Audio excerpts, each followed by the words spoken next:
All right, nephews, welcome to Scroll 42. As always, it is your favorite unk man. Before we get started, go ahead and hit follow on this podcast if you haven't already. That shit helps me more than y'all know, for real. Right now, it's 7:40 p.m., and I don't have a picturesque scene for y'all. I'm not on a balcony, I'm not on a walk. I'm literally lying on my couch, sore as hell. I went to the gym earlier today because I said, it's time to get back right, bro. I'm on the road back to sexy. And that road is long and painful. My legs hurt, my back hurt, my soul hurt. I'm tired as hell. Loki didn't even want to make this scroll. But here we are. I'm watching Thursday night football under a blanket. Life is actually pretty cozy. But consistency is king, nigga. I'm off work for the next 3 days, so that's a W. I finally get some time to breathe and really sit in deep-fried logic again. When I'm at work, I be feeling so detached from DFL, because I can't pour into it. These off days feel like I get my brain back. The Scroll's following has exploded in the last few weeks, bro. No cap. The Scroll's been getting hella views, comments going crazy. We are really building this thing. We are actually doing it. Meanwhile, outside, it's getting cold as hell. Apparently the high on Sunday in Nashville is like 27 degrees. What the hell? And I know y'all probably noticed I've been talking about women a lot lately. There's a reason. I haven't had sex in 3 months, nigga. 3. I'm intentionally sitting down, trying to lock in on deep-fried logic in my mission. But at night, man, at night that shit hits different. Sometimes I'd be laying on my couch like, damn, it would be nice to have a good pair of titties I could rest this big-ass head on. But nope, it's just me and this tired-ass pillow. The pillow don't hug back, bro. I'm watching this Thursday night game, Buccaneers and Falcons, and they show this dude I've literally known my whole life. This nigga made it to the NFL. Let me tell you about him. Back in middle school, I was a gigantic-ass kid, and I was him in shot put. In 7th grade, I won the whole city. I threw like 46 feet, PR'd on my last throw. Me and dude were going back and forth the whole meet. He took the lead with a 45, and I stepped in like, watch this, boomed a 46 and won the championship. That was my villain origin story. I was feeling myself. Then 8th grade hit. I'm thinking, I'm the favorite. Just give me the crown again. But somebody must have taught this nigga how to really throw. We get to the city championship, and he steps in and launches that hoe 52 feet. First throw, 52. I was cooked. You gotta understand, when I found out I was going up against him again, I was trying everything. I was over here taking vitamins, eating spinach, praying. If you had handed me some steroids as a 13-year-old, I probably would have popped them hoes. I did not want to lose. But he got me that day. The only thing that makes me feel better is there's a picture from an earlier meet where I beat him, and I'm on the first place podium, and he's on second. I look at that sometimes like, yeah, you in the league now, but I had you that one time. At the end of the day, he got the last laugh. He's in the NFL, and I'm on my couch talking to my nephews. But I'm happy living my dream, and I'm sure he happy living his. And for the record, if anybody want to question my athletic background, nigga, relax. I'm pretty respected where I'm from in that football shit. While I'm having this sentimental moment, they line up this 350-pound nose tackle at fullback on the goal line. As a former defensive player, that is the worst sight in the world. 'Cause for one play, you know this D-lineman is about to give everything he has. It's a privilege to get on offense as a big nigga, so he's coming full speed like a bowling ball with anger issues, and your job as a linebacker is just, don't die. That's it. People don't understand how bad it is to take on these big motherfuckers over and over. I'm not talking about random high school linemen whose mamas forced them onto the team. I'm talking real college D1 offensive guards and tackles, 6'5", 320, running at you like a freight train. I remember being on scout team in college. The center was an absolute try-hard. Game day, he was mid, but in practice, he wanted to be the Hulk. One day, this nigga blocking me way past the whistle, just driving and driving like it's the Super Bowl. I'm like, bro, relax. I'm scout team. What are we doing? I get pissed. Next play, they put me head up at nose. He snaps the ball, fires out, and I just snatch him straight to the ground using his momentum. Beautiful technique. But as he's falling, he rolls into my knee on purpose and tries to clip it. That's that dirty O-line shit. Another time in high school, we played Oakland, the best team in Tennessee. The week before, I had hyperextended my knee and was wearing a brace. We're in a pile, and this big-ass O-tackle grabs my leg and just starts bending my knee, bro. If y'all knew what went on at the bottom of piles, somebody would be in jail. No exaggeration. Balls getting grabbed, fingers going places they shouldn't go, dudes digging at your injuries. It's dark under there. To this day, if you play offensive line, I still feel like you a bitch-ass nigga, respectfully. Scum of the earth on the field. But I'll also say this. Off the field, the O-line is usually the coolest group on the team. The brotherhood between offensive line, defensive line, and linebackers is different. We really gotta work together. Meanwhile, the skill positions, receivers, DBs, running backs, quarterbacks, those are the main character, diva-ass positions. Receivers fighting over touches, DBs talking the most trash. Nobody wants to block, everybody wants all the glory. O-linemen can have a perfect game, and nobody says shit unless it's your dad in the stands watching every snap. So I hate y'all in the trenches. but I also love y'all. That story right there was for the nephew who asked for a football story. But yeah, Unc is back in the lab, bro. I'm trying to get in shape again, which means I'm eating a stupid amount of protein. Today, I actually ate pretty good. In the morning before my workout, I had a rice cake with crunchy peanut butter, Greek yogurt smeared on top, and chopped apple. That's my little scientist breakfast. And yo, let me put y'all on game. I just discovered crunchy peanut butter this week. I've been eating creamy peanut butter my whole life. I don't know why nobody said nothing. Crunchy peanut butter is peanut butter that actually earns the name peanut butter, because there's real peanuts still in it. You can taste the crunch. It changed the whole experience. Think about it.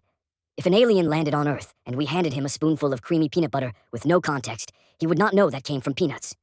It just tastes like brown paste. But crunchy peanut butter, that makes the name make sense, because you're literally biting into peanuts. That realization shook me.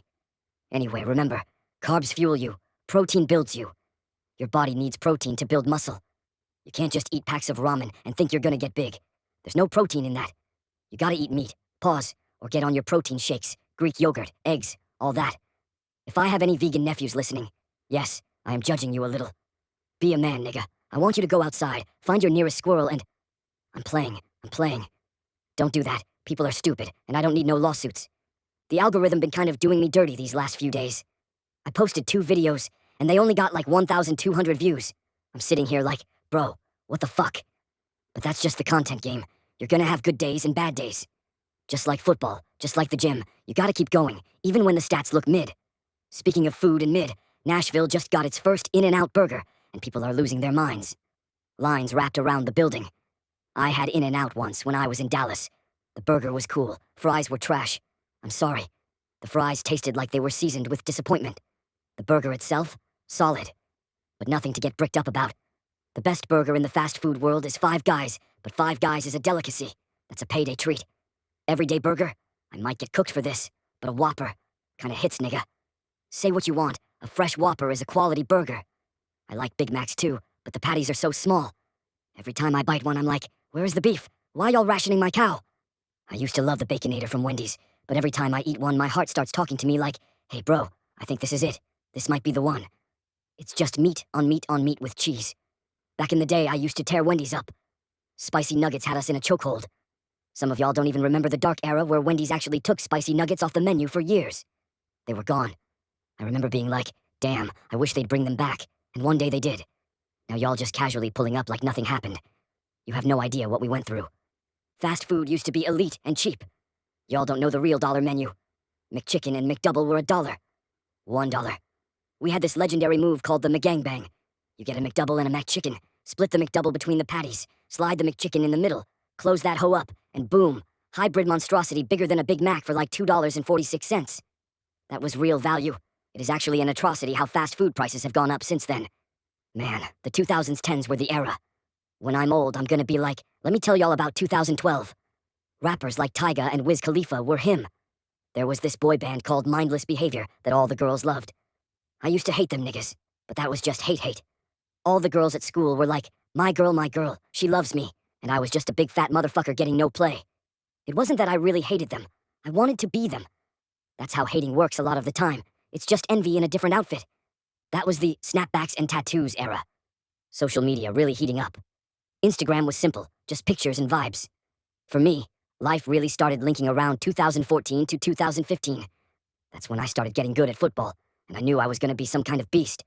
I didn't know what kind yet, but I could feel it. Now I'm a different kind of beast. A philosophical comedy beast, instead of a pass rush beast. Same energy, different arena. And if I got any Muslim listeners, let me tell y'all something. When I used to work at Jet's Pizza, I held y'all down. I was back there doing halal superhero work. On the make line, we had all the toppings right next to each other. Bacon, sausage, hamburger, chicken, and each one had its own scoop. But on a rush night, toppings be flying everywhere. Bacon bits falling into the chicken, sausage crumbs rolling into the beef. If you Muslim and you order a chicken or beef pizza and a rogue piece of bacon ends up in there, that's a disaster. My coworkers didn't think about that. They didn't know no Muslim folks. I did. I grew up around Kurds in Nashville. Shout out to the Kurds. I love y'all. One of my Kurdish homeboys taught me a lot about Islam. I know y'all don't play about that pork. So I would take extra time and go through the chicken and hamburger bins, picking out little bacon and sausage bits so y'all weren't accidentally eating haram-ass pepperoni dust. That was another time Super Unc had to step in and restore balance in the food universe. What's funny is, I did not want to record this scroll at all. I was ready to melt into this couch. And somehow we ended up here. I'm low-key out of things to say, but before I go, let me hit a couple comments y'all left me. One nephew asked, "Unc, should I go to school for music?" Let me tell you something. I went to school for film. Is it a pointless-ass degree in terms of regular jobs? Yes. Has it directly helped me get some fancy corporate gig? Hell no. Do I regret it? Not at all, because that shit helped me become who I am now, and it led me to deep-fried logic. College is actually great for creatives, because you meet other creatives. If you go to class every day with somebody who wants to be a producer, or a director, or an engineer, their success can become your success because y'all know each other.